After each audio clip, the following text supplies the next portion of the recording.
예,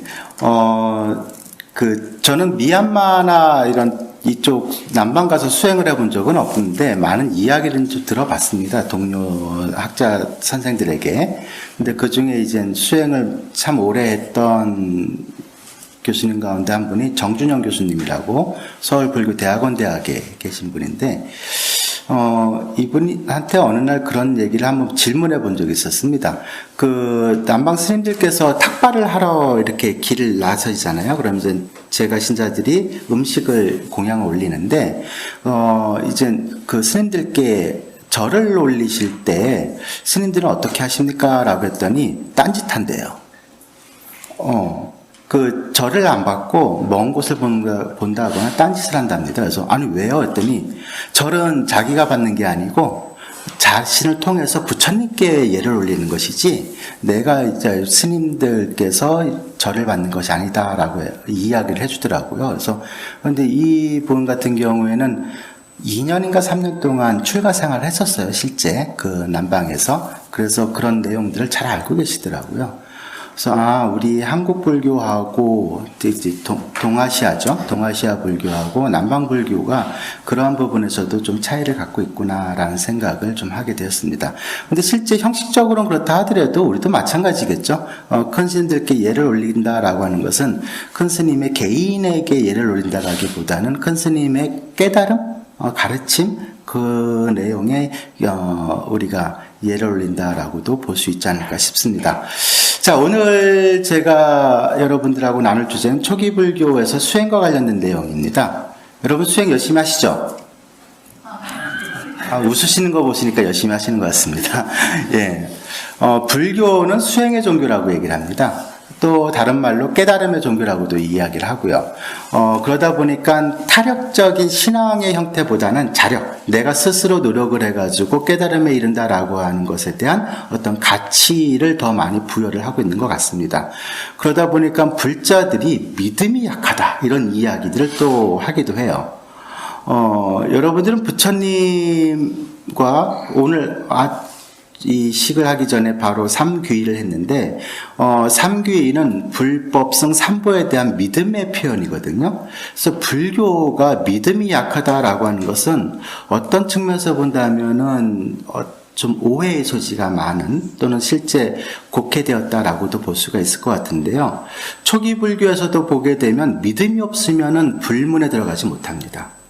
화엄경에도 믿음이 제일 관문이다라고 이야기가 되고 있고요. 그래서 이 불교는 믿음을 근간으로 한 가르침입니다. 그래서 이 믿음이 없으면 뭘 할 수가 없겠죠. 우리가 수행을 한다라고 했을 때 그 수행을 한다라고 하는 의미는 뭐겠습니까? 바로 부처님 가르침, 부처님과 부처님 가르침에 대한 절대적인 믿음이 확립되어야지 그 수행을 할 수 있는 거 아니겠습니까? 우리가 무엇인가를 한다라고 했을 때 상대방의 말을 믿지 않으면 우리는 그 사람이 하라는 대로 안 하거든요. 우리가 부모님의 말씀을 믿을 때 부모님께서 이야기하시는 내용을 자식들이 따라하게 되는 거고요. 학교에서 선생님의 말씀을 믿을 때 학생들이 선생님이 하라는 대로 하게 되는 거거든요. 그런데 그 신뢰감을 주지 못하면 자식이라 할지라도 부모 말을 듣지 않게 되는 것이고, 선생이라 할지라도 학생들이 선생의 말씀을 듣지 않게 되는 것이겠죠. 그와 마찬가지로 초기 불교에서 이 믿음이라고 하는 것은 굉장히 중요한 내용입니다. 그래서 부처님께서 잘 아시다시피 6년간의 고행, 사실 고행의 기간을 따져보면 한 4년 남짓 된다라고 보시면 될 것 같아요. 우타카 라마푸타하고 알라라칼라마에게 배운 수행의 기간 포함해가지고 6년이거든요. 이 6년 수행 끝에 깨달음을 얻으세요. 그리고는 세상을 향해서 처음으로 말씀하신 것이 낡은 믿음을 버려라. 귀 있는 자는 와서 들어라. 이 말씀이시거든요.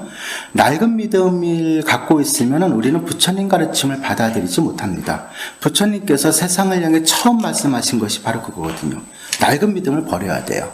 낡은 믿음이라고 하는 것은 고래로부터 우리 문화 속에서 전승되어 오고 있었던 여러 가지 믿음의 형태들이 있습니다. 그리고 내가 갖고 있는 믿음의 형태도 있고요. 내가 알고 있는 내용에 대한 나의 확신도 있고요. 이런 것들이 다 낡은 믿음이거든요. 이 낡은 믿음을 버리지 못하면 우리는 부처님의 가르침을 받아들일 수 없게 되는 거죠. 그런 모든 것들 다 버렸을 때 우리는 드디어 뭐를 갖추게 되냐? 부처님께서 말씀하셨듯이 귀를 갖게 됩니다. 들을 수 있는 귀. 그래서 잘 듣는 것이야말로 저는 가장 큰 수행이라고 생각을 합니다.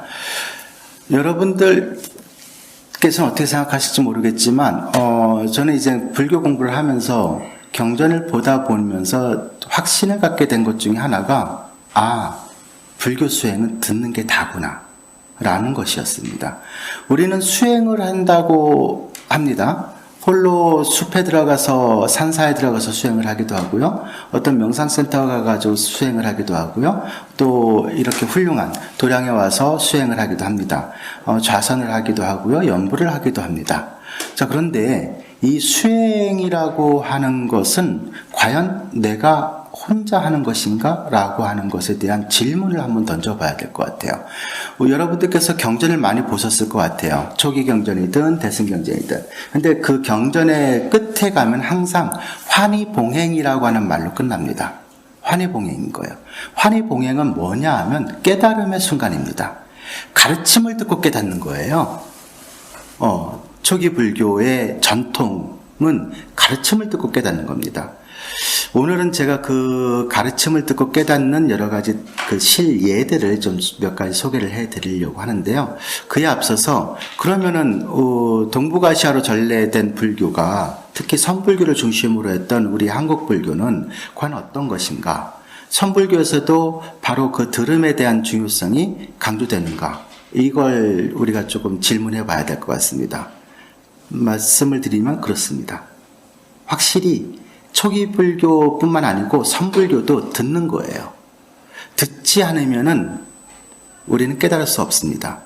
내가 갖고 있는 모든 지식과 선입견과 학식, 이런 상식, 이런 것들을 버리고 부처님의 가르침을, 스승의 가르침을 온전히 들을 수 있을 때 우리는 비로소 깨닫게 되거든요.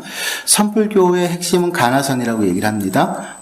선문답이라고도 얘기를 하죠. 스승을 찾아가가지고 뭘 합니까? 질문을 던져요. 그럼 질문을 던지고 스승은 거기에 대한 답변을 한단 말이에요. 이 질문과 답변의 구조는 초기 불교 때부터 정착되었던 불교 고유의 수행 방법이라고 볼 수 있습니다. 부처님께서 설법을 하실 때 제자들을 불러 모아가지고 당신께서 설법하실 때도 있지만 대부분의 경우, 많은 경우는 제자들이 찾아와서 부처님께 질문하는 것으로부터 시작을 합니다. 궁금한 거예요. 내가 수행을 하고 할 때 내가 어떻게 수행하면 좋을지, 제가 지금 부처님 가르침을 듣고 수행을 하고 있는데 잘 안 되고 있는데 어떻게 하면 이 고비를 넘겨갈 수 있는지, 이런 것들에 대해서 부처님께 질문하는 거거든요. 그럼 부처님께서 그것에 대한 답변을 해주시고요. 그러면 그 답변의 과정에서 우리는 부처님께서 설명하신 내용을 잘 기억했다가, 첫 번째가 중요한 게 잘 기억하는 거예요. 잘 기억해야 돼요. 잘 기억하지 못하고 내가 기억하고 싶은 대로 기억하게 되면 이건 부처님 말씀이 아니고 뭐예요? 자기 생각에 빠지게 되는 거죠. 자기 생각에 빠지는 것만큼 해로운 게 없습니다. 수행에 있어서. 수타니파타에 보게 되면은 부처님께서 뭐라고 말씀하시냐? 자기 견해에 빠진 사람을 가르치는 것은 참으로 어렵다. 이렇게 말씀하시거든요. 자기 생각이 확립되어 있으니까 부처님 가르침을 있는 그대로 받아들이지 못하는 거예요. 부처님 가르침을 자기 멋대로 해석해버리는 거예요. 그러니까 이 부처님께서 아무리 말씀하신다 하더라도 그 내용을 받아들이지 못하는 거죠. 하나의 예를 들자면 부처님 당시에 한 바라문이 있었는데 이 바라문이 외아들이 있었습니다. 얼마나 이쁘고 사랑스러운 외아들이었는지 정말 그 세상을 다 얻은 것 같은 이 바라문이었는데 이 아들이 죽고 맙니다. 그 상실감은 엄청 컸겠죠. 우리가 상상할 수는 없을 것 같습니다. 그런 이 바라문이 괴로움 끝에 부처님을 찾아뵙고 이 자기의 고통을 이제 말씀을 올리죠. 부처님께서 뭐라고 하시냐면 고통은 사랑하는 사람으로부터 생겨납니다. 이렇게 말씀하셨어요. 그런데 이 바라문이 뭐라고 하냐면 부처님 무슨 말씀이세요? 사랑하는 사람으로부터 행복을 경험하죠. 기쁨을 경험하죠. 어떻게 사랑하는 사람 때문에 고통을 경험합니까? 근데 부처님께서 거듭 말씀하셨는데 이 바람은 절대 이 말씀을 받아들이지 않는 거예요. 그리고는 물러나서 사람들에게 이야기하기를 부처님 참 이상한 말씀 하신다고. 우리가 행복을 경험하거나 기쁨을 경험할 때는 사랑하는 사람과 같이 있을 때 행복을 경험하고 기쁨을 경험하는데 부처님께서는 사랑하는 사람 때문에 우리가 고통을 경험한다고 말씀하신다. 이게 무슨 말도 안 되는 것이냐. 이렇게 부처님을 비난하고 다녔다는 기록이 경전에 나옵니다. 자, 그런데 이 바람은 어떻습니까? 자기가 지금 왜 괴로움을 당해요? 자기 목숨보다도 소중하게 여겼던 아들이 죽어서 고통받는 거잖아요. 만약 그 아들에 대한 사랑이 그렇게 크지 않았다면, 그렇다면 그 고통은 훨씬 더 적었겠죠. 만약에 아들을 전혀 사랑하지 않았다면 그럴 일은 없겠지만, 그럼 아들이 죽었다 한들 그렇게 괴로워하지 않았을 거란 말이에요. 우리 가족이 아플 때 겪는 고통하고 전혀 생판 모르는 사람이 겪는 고통을 바라볼 때 우리가 겪는 고통의 내용은 달라요. 그렇죠? 마음은 안타깝죠. 저 튀르키예에서 지금 많은 분들이 희생을 당하셨는데 안타까운 마음은 있지만 내 사랑하는 사람을 잃을 때와 같은 고통을 우리는 경험하지 못합니다. 그것은 왜 그렇겠어요? 사랑의 정도가 달라서 그렇거든요. 부처님께서는 사랑하는 사람 때문에 우리는 고통을 경험한다라고 얘기를 했는데 그것이 인생 8고를 이야기할 때 생로병사가 인생의 4고고 나머지가 애별리고가 들어가죠. 사랑하는 사람과 헤어질 때, 사랑하는 대상과 헤어질 때, 원증해고 미워하는 사람을 만날 때, 구부듣고 원하는 걸 얻지 못할 때, 그래서 이런 것들을 종합해서 이야기하면 오음성고다라고 해가지고 인생의 8가지 고통을 부처님께서 말씀하셨거든요.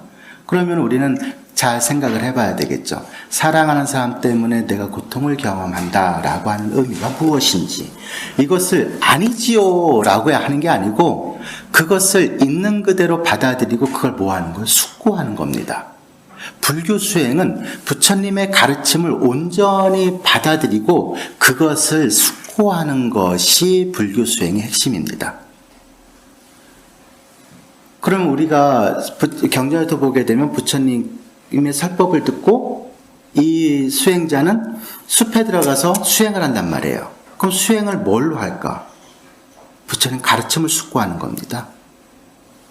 부처님 가르침을 숙고하는 과정에서 깨달음을 얻는 거예요. 부처님 가르침과 무관하게 호흡 수행을 한다, 불교는 원래 단전 호흡이 없죠. 무엇으로 고행을 한다, 무엇을 한다라고 얘기한다 할지라도 그것은 우리에게 올바른 깨달음으로 안내하는 길이 아닙니다. 부처님 가르침을 전정사유, 올바르게 집중해서 사유하는 것, 그것이 우리가 깨달음 얻는 방법인 거거든요. 자, 이야기를 조금 전으로 돌려보면 가나선 얘기를 하다 말았습니다. 스승에게 가가지고 질문합니다. 가장 무문관체의 일칙이 그것이죠. 조주 무자, 구자 무불성화라고 해가지고 한 객승이 조주 스님을 찾아뵙고 개에게도 불성이 있습니까? 라고 질문하자 조주 스님께서 없다라고 말씀하셨거든요. 자, 그 뒤에 이야기가 더 이어집니다. 그런데 가나선에서는 뒤에 이야기는 더 이상 얘기하지 않고, 자, 조주 스님이 개에게 불성이 있느냐라고 하는 질문에 무라고 말씀하셨는데 그 무가 무엇이냐 이렇게 하는 거예요. 무라고 하는 것을 가지고 왜 그러세요? 경전에서는 일체 유정만물이 다 시류불성, 불성을 갖추고 있다고 했는데 어떻게 살아있는 개가 불성이 없을 수 있겠습니까? 라고 자기 생각으로 조조 스님의 무라고 하는 가르침을 해체해버리면 우리는 그것을 갖고 수행을 못합니다. 무가 무엇일까? 조조 스님께서 말씀하신 무가 무슨 뜻일까에 집중해야 되는 거예요. 그런 방식으로 우리가 화두 수행을 하는 거거든요. 그리고 자기가 얻은 견지가 있으면 찾아가가지고 무에 대한 자신의 견지를 보여주는 겁니다. 그럼 스스께서 옳다 하면 옳은 거고 그러다 하면 그런 줄 알아야 되는 거예요. 그게 믿음이에요. 그래서 가나선의 세 가지 요소 가운데 하나가 대신심이거든요. 믿음이 있어야 됩니다. 믿지 않으면 우리 못해요. 그래서 그 선지식에 대한 확고한 믿음을 갖고 있어야 합니다. 부처님께서 돌아가시기 전에 4대 교법이라고 하는 가르침을 주셨습니다. 4대 교법의 내용은 그건 거죠. 위대한 스승께서 이제 열반에 드시면 저희는 누구를 의지해서 살아가야 됩니까? 공부해야 됩니까? 라고 하는 안한존자의 가르침에 대해서 뭐 자등명, 법등명의 가르침도 주시기도 했고 여러 가지 했는데 그 중에 하나가 4대 교법입니다. 훗날 내가 열반에 든 뒤에 누군가가 와서 이렇게 이야기를 한다고 하자. 내가 부처님께서 제세시에 계실 때 직접 면전에서 부처님 가르침을 이렇게 받아들였다라고 와서 이야기한다면 어떻게 해야 되겠는가? 부정하지도 말고 무조건 받아들이지도 말고 경과 율의 가르침에 비추어서 그것이 올바른지 그른지 판단한 뒤에 받아들여도 늦지 않고 비판해도 늦지 않는다 라고 말씀하셨거든요. 당신한테 직접 들었다라고 하는 권위에 눌리지 말라는 거예요. 불교는 사람의 말을 믿는 종교가 아닙니다. 부처님의 가르침을 믿는 종교지. 부처님의 가르침은 사람의 말이 아니에요. 그렇기 때문에 우리가 그 불교는 사람을 쫓아다니지 않죠. 진리를 쫓아다니는 겁니다. 그래서 많은 수행자들이 제방의 여러 선지식들을 찾아다니는 것은 사람을 쫓아가는 게 아니고요. 법을 쫓아가는 겁니다. 법을 올바르게 듣고 그것을 사유하고 그것을 통해서 내가 깨달음 얻는 과정은 초기 불교부터 선불교에 이르기까지 저는 동일하다라고 생각을 합니다. 그래서 오늘 제가 말씀드릴 것의 포인트는 청문, 듣는다라고 하는 것에 있습니다. 초기 불교 이래로 수행법은 크게 두 가지로 분류가 됩니다. 사마타와 윗바사나이죠. 잘 아실 겁니다. 그리고 그 사마타의 대표적인 수행법은 선정, 자나라고 알려져 있는 사선정 수행법이 있고요. 또 사무량심과 같은 수행법도 있고요. 호흡 수행도 일종의 사마타 수행인 것이고요. 이런 내용들이 다 기본적으로 그 초기 불교 이래로부터 지금까지 수행되어 오는 내용들이고요. 윗바사나는 무상고 무아를 관찰하는 방식으로 이제 이루어져 있죠. 자, 그런데 이런 사마타와 윗바사나를 포함을 해서 이런 수행들의 모든 근간은 무엇이냐? 바로 듣는 것에 있다라고 저는 이야기하고 싶은 것이죠. 그래서 그 내용을 좀 소개를 해드릴 텐데요. 실예를 좀 들어볼게요. 앞에 있는 내용들은 제가 준비한 내용도 빼버리고, 상유다니까에 이런 말씀이 있습니다. 가르침들이 잘 이해되고, 다른 가르침들의 귀를 기울이지 않는 자들, 그들은 바르게 깨닫고 완전하게 이해하고서 험난한 길에서 평탄하게 거닌다네. 예. 우리는 이러한 내용들을 통해서 부처님께서 믿음이라고 하는 것에 대한 내용을 어떻게 우리에게 말씀하셨는지를 알 수 있게 되거든요. 자, 믿음은 쌌다라고 하는 말을 번역을 하게 되고요. 빠싸다라고 하는 말은 정신, 깨끗한 믿음이다라고 하는 말로 또 표현하기도 합니다. 근데 이 믿음이라고 하는 것은 아까도 말씀드렸듯이 내가 갖고 있는 모든 신념 체계를 버릴 때 형성이 돼요. 그럴 때 비로소 만들어지게 됩니다. 그리고 다른 가르침에 귀를 기울이지 않는 것입니다. 오로지 부처님 가르침에 뭐 하는 거예요? 집중하는 겁니다. 집중. 그 부처님 가르침에 집중했을 때 성취되는 게 삼매예요. 우리가 의식적으로 호흡을 조절을 하거나 어떤 방식을 통해 가지고 우리가 깊이 의식의 내용에 침잠하는 방식이 삼매의 성취 방식이다라고도 이야기하지만 이것은 불교 수행하고는 사실은 저는 거리가 좀 멀다라고 이야기를 합니다. 왜냐하면 오근오력이라고 들어보셨는지 모르겠습니다. 초기 불교일에 굉장히 중요한 수행법 가운데 오근 혹은 오력이라고 하는 내용이 있는데 신근염정해예요. 신, 믿음입니다. 이 믿음이 확립되지 않으면 우리는 올바른 노력을 할 수가 없게 되는 거죠. 올바른 노력을 하지 못하면 우리는 정, 삼매를 얻지 못하고요. 그리고 영, 올바른 기억, 알아차림을 하지 못하게 되고 그로 인해서 해, 지혜를 얻지 못하게 됩니다. 해라고 하는 것은 깨달음의 순간이라고도 볼 수가 있겠죠. 그래서 가르침을 잘 이해하려고 하는 노력이 필요합니다. 그러기 위해서는 우리는 경전을 늘 가까이 하고 경전을 읽고 경전의 내용을 사유하는 이것을 일상화해야 된다라고 저는 말씀을 드리고 싶은 거죠. 이것이 상유따니까야 1권에 나눈 내용입니다. 그 유계품이라고도 이야기하고요. 그래서 상유따니까야는 우리는 지금 다 번역에 대해서 여러분들이 쉽게 찾아볼 수가 있습니다. 수타니빠타하고 담마빠다 법구경 그리고 이 사가타바가 유계품 이 세 가지를 부처님의 가르침이 그래도 가장 온전하게 잘 보존되어 있는 경전이다라고 알려져 있는 내용이기도 합니다.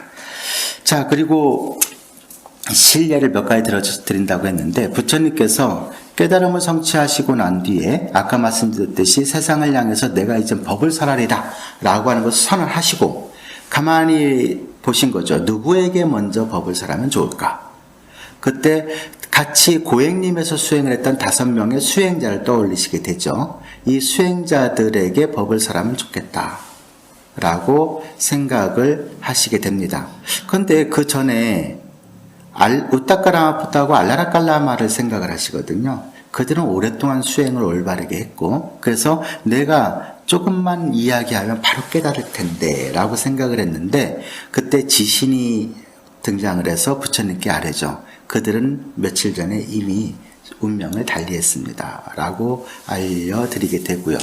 그럼 누가 좋을까 하다가 이제 5 비구를 떠올리게 됩니다. 5 비구가 어디 있는가 가만히 살펴보니까 녹야원이라고 하는 곳에 있단 말이죠. 그래서 그곳을 가시게 됩니다. 자, 부처님께서는 깨달음을 얻으셨고 그리고 불가사의한 힘을 가지신 거죠.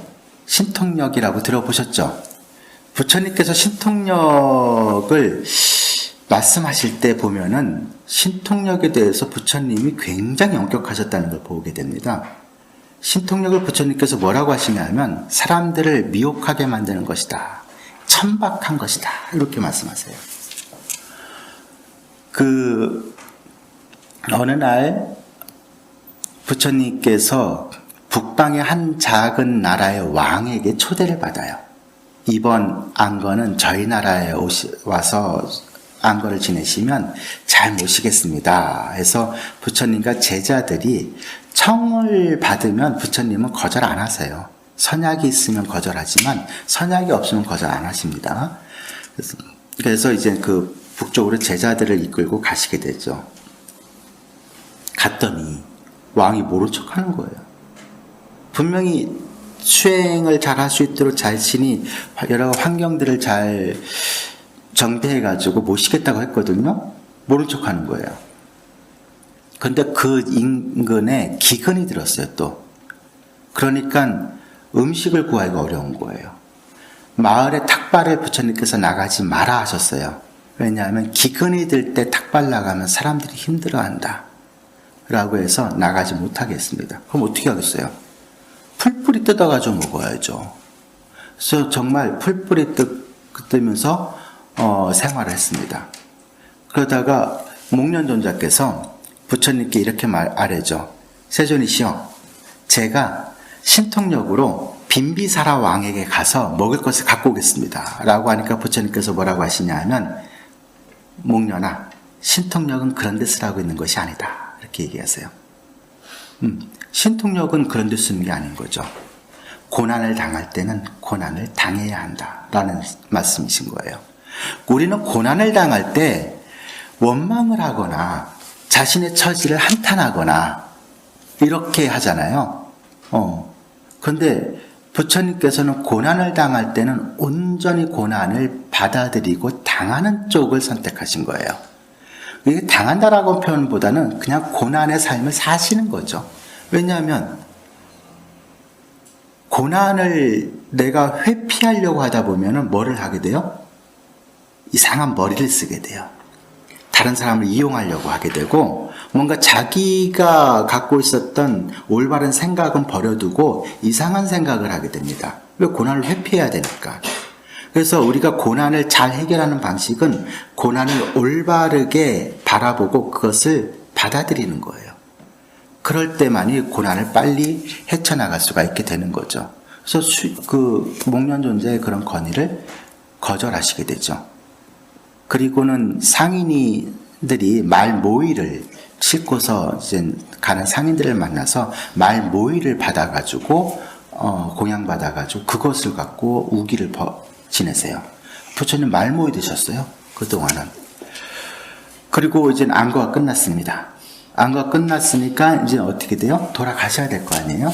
가는데 왕이 그때서야 와가지고 죄송하다고 말씀드리면서 조금 더 머무시면 제가 잘 모시겠습니다 라고 했는데 부처님께서 뭐라고 하시냐면 왕의 호의에 감사드립니다.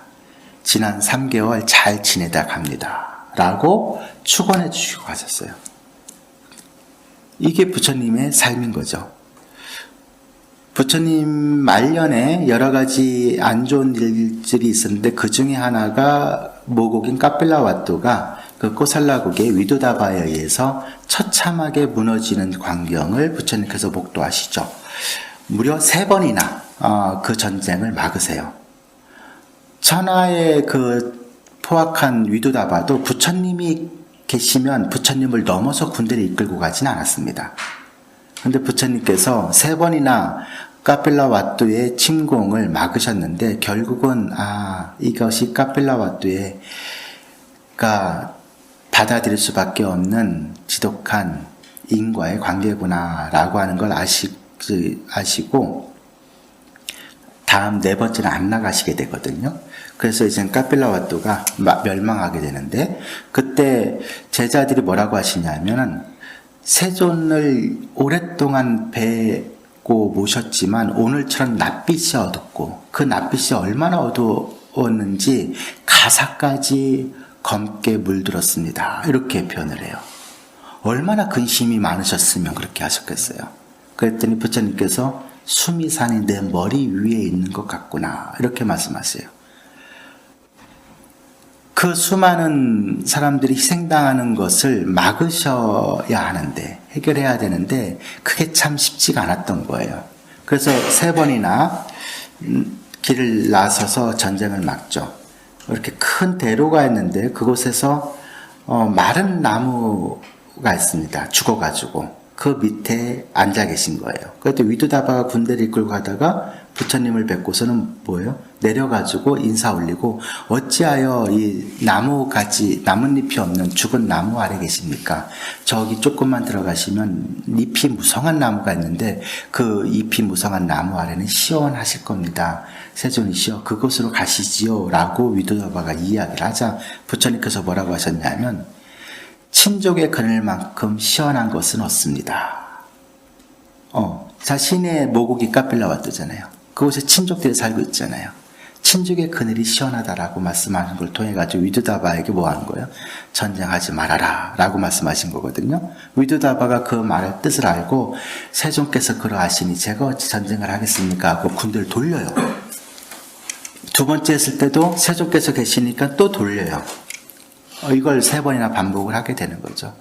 그때 이제 더 이상 막을 수 없음을 부처님께서 아셨던 거고 그때 목련존자가 제가 신통력으로 거대한 철바로를 만들어서 카필라와토를 아무도 못 들어가게 막겠습니다 라고 하니까 부처님께서 뭐라고 하셨냐면 목련아 신통력은 그런 데 쓰라고 있는 것이 아니다 이렇게 말씀하세요. 한 스님이 길을 가시다가 장대가 뭐 한 30m 높이의 장대에 금으로 만든 바루를 걸어놓고서 어떤 그 부호 바라머니 이거 가져가는 사람 나무 장대를 부러뜨리지 말고 이거 가져가는 사람 임자 이렇게 내건 거예요. 아무도 그 하늘을 솟구쳐 올라가지고 그걸 못 가져가는 거죠. 그런데 부처님의 제자 가운데 한 분이 하늘로 솟구쳐 올라가지고 바루를 탁 갖고 내려와요. 사람들이 뭐가 할 거 아니에요. 이 이야기를 부처님께서 들으세요. 그래서 그 제자를 불러다가 확인을 하시죠. 부처님은 항상 이야기가 들려오면 당사자를 불러서 직접 확인하세요. 당사자가 없는 곳에서 판단하지 않으십니다. 그래서 내가 듣기로 그대가 이러이러한 행동과 혹은 이러이러한 말을 했다고 했는데 그것이 사실이냐라고 묻고 왜 그렇게 생각하고 행동했는지의 전후 과정을 물으세요. 그리고 그걸 가지고 가르침을 주시게 되거든요. 근데 들어보니 당신께서 들은 내용하고 똑같아요. 그때 부처님께서 뭐라고 하셨냐면 그대는 기껏 그 바로 하나 얻으려고 출가 수행을 하였는가. 신통력이라고 하는 것은 사람들의 마음을 빼앗는 것이며 천박한 짓이다. 신통력을 사용하지 말거라. 이렇게 말씀하시거든요. 성가에서도 그런 얘기가 나옵니다. 우리에게 잘 알고 있는 밑에 저기 내려갔더니 만공 대선사 진영을 봤는데 경어 스님께서 계실 때 경어 스님을 모시고 있던 어린 시자가 있었습니다. 근데 시자가 안 보이는 거예요, 어느 날. 아무리 차여도 안 보여요. 근데 그때 마침 만공 스님께서 스승을 찾아뵈러 왔죠. 그 스님께서 계속 그 시자를 찾으니까 아니 왜 이렇게 시자를 찾으십니까? 했더니 얘가 오늘 아침부터 안 보인다. 얘가 어디 갔는지 참 궁금하다. 그래서 얘를 찾고 있다라고 했더니 스님 그럼 제가 금방 찾아드리겠습니다. 하고서는 그 큰 여름이었는데 나무가 큰 나무 위에 올라가서 숨어 있었던 거예요. 그래서 이놈 큰 스님 찾고 있는데 어찌 거기에 숨어 있느냐 하고 호통을 치니까 내려왔거든요. 그러니까 경호 스님께서 물으신 거죠. 아니 자네는 어떻게 알았는가? 라고 했더니 스님 그 정도 신통력은 있습니다. 했을 때 경호 스님께서 호되게 야단칩니다. 그깟 신통력을 사용해가지고 무엇하려고 그 짓을 했느냐라고 만공 스님을 호되게 경책하신 일도 있고요. 두 스님이 중국에서 길을 가시는데 이 강이 범람해가지고 강을 건너가니 나루토가 다 휩쓸려 떠내려간 거예요. 그러니까는 저기 건너가야 되는데 어떡하나 며칠 더 머물 수밖에 없겠는데 길을 돌려가야 되겠는데 라고 했는데 한 스님이 무리를 처벅처벅 걸어가지고 건너가는 거예요. 그러면서 스님 뭐 하십니까? 따라오세요 라고 하니까 이 스님이 뭐라고 하셨냐면 저 중이 저런 줄 알았다면 다리 몽둥이를 부러뜨려 놨을 텐데 이 얘기는 와 한 게 아니에요. 저런 천박한 짓을 왜 하고 있지? 이렇게 생각한 거예요. 자, 이야기를 돌려가겠습니다. 녹야원인 부처님이 머물고 계셨던 고행림에서 한 250km 정도 떨어져 있어요. 그러니까 굉장히 먼 거리죠. 부처님께서 신통력이 이렇게 뛰어나시면 짠 하고 가셨을 텐데 아니에요. 걸어가십니다. 걸어가신다고요. 그 길을. 이 내용을 통해서 우리가 불교가 지향하는 바가 무엇인지를 또한 살펴볼 수가 있는 거죠. 부처님께서 신통력을 사용하신 적은 굉장히 드문데 정말 마음껏 사용하신 적은 딱 한 번입니다. 가섭사명제를 제도하실 때. 왜냐하면 이 가섭사명제는 신통력으로 똘똘 뭉쳐있는 그 신통력에 대한 자만심이 정말 하늘 찌른 사람들이었거든요. 사람들로부터 그것 때문에 칭송도 많이 받고. 그러니까 신통력으로 그 사람을 제압하지 않으면 이 사람은 말을 듣지 않거든요. 그래서 신통력으로 그 가섭사명제를 조복시키고 그 다음에 뭐예요? 가르침을 주시게 되거든요. 자, 이제 꼰단야 5 비고들이 있는 곳으로 찾아갑니다. 가셔가지고 그들에게 가르침을 주시는데 가르침의 내용은 그렇습니다. 중도를 먼저 설법하시고요. 그 다음에 팔정도를 설법하시고요. 사성제를 설법하시고 온 무아에 대한 가르침을 설법하십니다. 그걸 통해서 5 비고들이 모두 깨달음을 얻게 되는 거죠. 그때 제일 먼저 깨달은 분이 꼰단야 존자예요. 그래서 꼰단야가 깨달음을 얻자 부처님께서 얼마나 기쁘셨는지 꼰단야가 깨달았다 라고 말씀을 하셨는데 그게 안냐 꼰단야 이거든요. 그래서 꼰단야의 이름은 그 뒤로는 안냐 꼰단야로 바뀌게 됩니다. 그래서 이 꼰단야가 깨달음을 얻기 바로 직전에 진리를 바라보는 이제 법안을 얻게 되는데 법안을 얻었을 때 뭐라고 얘기하냐면은 이렇게 얘기를 합니다. 이 가르침이 설해지고 있을 때, 즉 부처님께서 가르침을 설하고 계실 때 존자 꼰단야에게 때묻지 않고 순수한 진리의 눈이 생겨났다. 진리의 눈이 생겨난 거예요. 그리고는 그 진리의 눈으로 세상을 바라본 내용을 스스로 이야기를 합니다. 그 내용이 뭐냐 하면 무엇이든 생겨난 것, 그 모든 것은 소멸하는 것이다. 뭐예요? 무상의 이치입니다. 모든 것은 어떤 것이든 생겨난 것은 그 모든 것은 다 소멸하기 마련이다. 무상의 이치의 눈이 뜨인 겁니다. 부처님의 가르침을 세 가지로 요약하게 되면은 무상고 무아 이렇게 얘기하기도 하고요. 무상고 무아 열반에서 네 가지로 설명하기도 합니다. 이것을 삼법인 혹은 사법인이라고 얘기를 하죠. 그런데 여기서 이 가르침이 설해질 때에라고 하는 것이 중요해요. 부처님께서 설법하고 계신 가정에서 안야꼰단야의 법안이 생겨난 거예요. 부처님의 가르침을 듣고 있으면서 깨달음을 얻게 된 거예요. 그 깨달음의 첫 순간을 맞이하게 된 거죠. 다른 비구들도 다 마찬가지입니다. 부처님의 가르침을 들으면서 법안을 얻게 되고요. 오음무아의 서법을 돋는 도중에 깨달음을 완성해서 아라한이 됩니다. 그러자 부처님께서 그 아라한이 된 순간 부처님은 다 아시거든요. 이 세상에 나를 포함하여 6명의 아라한이 존재한다라고 선언하시게 돼요. 5명의 부처가 더 생긴 거예요. 그리고 그 인근에 부처님께서 조금 더 머무시게 되는 거죠. 그런데 이 5 비구들을 깨닫게 하는데 걸린 시간이 어느 정도냐? 경전의 내용을 가만히 보게 되면 2명의 비구가 탁발을 가서 6명이 먹고 살았다라고 하는 기록이 나오거든요. 대략 2개월에서 길면 3개월 정도 5명이 모두 깨달음을 얻었다라고 기록이 나오고 있습니다. 그곳이 이제 외살리라고 하는 지역이었는데 이 외살리에는 정말 엄청나게 거부가 한 명 살고 엄청난 부자가 한 명 살고 있었어요. 그 집의 아들 이름이 야사라고 하는 청년이었습니다. 이 야사는 아버지가 너무너무 부자였는데 외아들이었어요. 결혼을 했습니다. 그런데 이 친구는 뭘 하고 지냈냐면 맨날 친구들 불러다가 파티하고 노는데 흥미가 있었던 친구였어요. 매일 이제 춤추는 아가씨들 부르고 악공들, 음악하는 사람들 불러가지고 파티 벌이는 거예요. 어느 날 새벽에 술을 너무 많이 마셨는지 깨게 돼요. 갈증에. 깨가지고 물을 마시려고 나가보니까 회랑이죠. 인도는 날씨가 덥잖아요. 그러니까 그 회랑, 넓은 회랑에 사람들이 여기저기 널브러져 자고 있단 말이에요. 그런데 거기서 그렇게 아름답게 치장을 하고 춤추던 무희들도 여기저기 너그러서 자고 있는데 그 모습을 보니까 가관도 아니었던 거예요. 그런데 그때 그 여인들에 대한 혐오감이 일어난 게 아니고 자기 자신에 대한 혐오감이 일어나요. 내가 이런 사람들을 보고서 내가 욕망을 불러일으켰구나 라고 하는 자기 혐오감이 확 일어나면서 그 혐오감을 견딜 수 없어서 뛰쳐나가요. 그리고 숲에 가면서 괴롭다 외치고 있는 소리를 부처님께서 들으세요. 그래서 부처님께서 그곳을 찾아가시게 되죠. 그리고는 만납니다. 얘기하시죠. 무엇이 그렇게 괴롭습니까? 나랑 이야기합시다.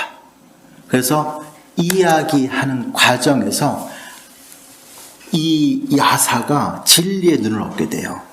그런데 부처님께서 무엇을 말씀하셨냐면 보시와 지계를 실천하게 되면 생천, 하늘나라에 태어난다 라고 하는 생천도의 가르침을 주시게 돼요. 자, 불교도 생천, 하늘나라가 있습니다. 그 하늘나라에 태어나는 것은 신의 뜻이 아니고 나의 뭐예요? 복덕의 결과예요. 그래서 보시는 남에게 베푸는 것이죠. 지계는 부처님의 가르침을 실천하는 것입니다. 쉽게 말하면 좀 더 쉽게 말하면 5계를 실천하는 것이죠. 이렇게 계율을 잘 지키는 삶을 살게 되면 그 결과로 하늘나라에 태어난다라고 하는 것이 생천도. 부처님께서 제자들에게 제일 먼저 설법하신 내용은 사실 이 지계 보시를 실천하면 하늘나라에 태어난다는 생천의 가르침이시거든요. 이거를 듣자마자 이 야사가 진리의 눈을 얻게 돼요. 모든 생겨난 것은 그 어떤 것이든 소멸하기 마련이구나 라고 하는 무상의 이치를 깨닫게 돼요. 인과의 이치를 깨닫게 된다라고 본 거죠. 자, 근데 그때 부처님께서 야사가 인과의 이치를 올바르게 이해했구나 라고 아시고서는 사성저 설법을 하세요. 사성저 설법은 해탈도예요. 깨달음을 얻는 방식인 거거든요. 근데 그때 마침 야사의 아버지가 사람들이 이끌고 야사를 찾으러 온 거예요. 그렇죠. 엄청난 부잣집의 외아들이에요. 그 외아들이 죽으면 큰일 나잖아요. 그래서 사람들이 이끌고 횃불을 들고 숲으로 들어온 거죠. 근데 부처님을 뵙게 돼요. 근데 부처님께서 이때 신통력을 쓰시게 됩니다. 야사를 감추어둬요. 보이지 않게. 야사는 부처님 곁에 머물러 있었는데 야사의 아버지는 못 봅니다. 그리고 묻죠. 젊은 청년 못 보셨습니까? 그 청년을 지금 찾으러 왔는데 혹시 못 보셨습니까? 그러니까 부처님께서 그 당신의 아드님인가 보죠. 했더니 예, 그렇습니다. 아드님은 조금 뒤에 당신이 찾을 수 있을 겁니다. 걱정하지 마시고 잠시 나와 이야기를 하시지요. 라고 하면서 생천도의 가르침을 다시 주세요. 생천도의 가르침을 아버지에게 설하고 있을 때에 야사가 깨달아요. 이거는 불교사에서 굉장히 독특한 사건입니다. 왜냐하면 야사는 한 번도 수행이라고 하는 것은 해본 적도 없는 사람이고 향락에 젖어서 살았던 사람이에요. 그런데 이 야사가 부처님의 가르침을 듣고 깨닫는데 걸린 시간은 무려 2시간 남짓. 깨닫는 게 어렵지 않은 거예요. 깨닫는데 오랜 시간이 필요치 않은 거예요. 대념처경이라고 하는 경전에 부처님께서 사념처 수행을 말씀하시는 이제 마지막에 그런 얘기를 하시죠. 우리 깨달음을 얻는데 수행을 완성시키는데 얼마나 오래 걸릴까? 3년이면 충분하다. 그런데 또 이렇게 얘기하세요. 아니 3년도 길다. 2년이면 된다. 아니 2년도 길다. 1년이면 된다. 1년은 무슨 6개월이면 된다. 6개월 아니 3개월이면 된다. 아니 한 달이면 된다. 아니 보름이면 된다. 아니 일주일이면 된다. 아니 하루면 된다. 아니야 반나절이면 충분해. 이렇게 끝나요. 깨닫는 거는 반나절이면 충분한 거예요. 언하에 깨닫는다라고 하는 것이 가나선에서 얘기하는 내용이에요. 말 떨어지기가 무섭게 깨닫는다라고 하는 것. 시간이 필요치 않다라고 얘기하는 거예요. 깨닫는데. 그런데 우리는 깨달음을 얻는데 엄청나게 시간이 오래 걸린다라고 하는 생각을 하게 되죠. 그리고 깨닫는다라고 하는 것이 이것이 정말 수행에 전념하는 그 스님들이나 하시는 것이지 제가자들이 우리가 깨달을 수 있을까? 아니에요. 부처님 당시에도 보게 되면 상유다니까야에 부처님께서 제가자들의 이름 21명의 이름을 열거하시면서 이들은 다 해탈한 자들이다 라고 선언하시게 돼요. 실제 부파불교에 가게 되면 까따와또라고 하는 문헌이 나옵니다. 그 까따와또에 보면은 부파 간에 이견이 생겨나는데 그 중에 하나가 그거예요. 제가자도 아라한이 될 수 있을까? 즉 아라한이라고 하는 건 궁극적인 깨달음을 얻을 수 있을까라고 하는 거예요. 여기에서 상좌부에서는 아니 못 깨달아 라고 얘기를 해요. 한데 북도파라고 하는 부파에서는 아니 깨달아서 제가자도 아라한이 되지 라고 이야기를 합니다. 그래서 북도파가 이야기를 해요. 야사 이해가 있잖아. 야사는 출가 안 하고 깨달았거든요. 그 야사의 친구들도 마찬가지예요. 야사가 깨달음을 얻고 난 뒤에 출가를 하게 됩니다. 당연히 이제 세속의 삶에 흥미를 갖지 못하니까 출가를 했겠죠.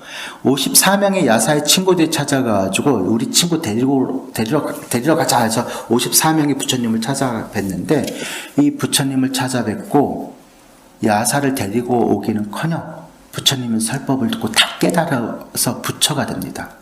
그래서 부처님께서 60명의 제자들, 처음에 5명이 있었죠? 그 다음이 야사를 포함해서 55명이니까 60명이잖아요.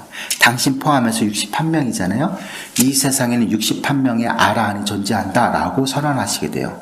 그럼 야사의 친구도 54명이 깨닫는데 얼마나 걸렸을까? 며칠 안 걸렸어요. 대단하지 않아요?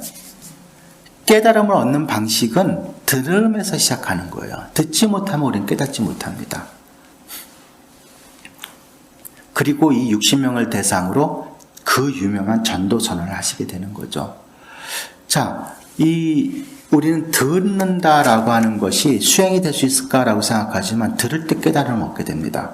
이 54명도 제가자인 상태에서 깨달음을 얻게 된 거예요.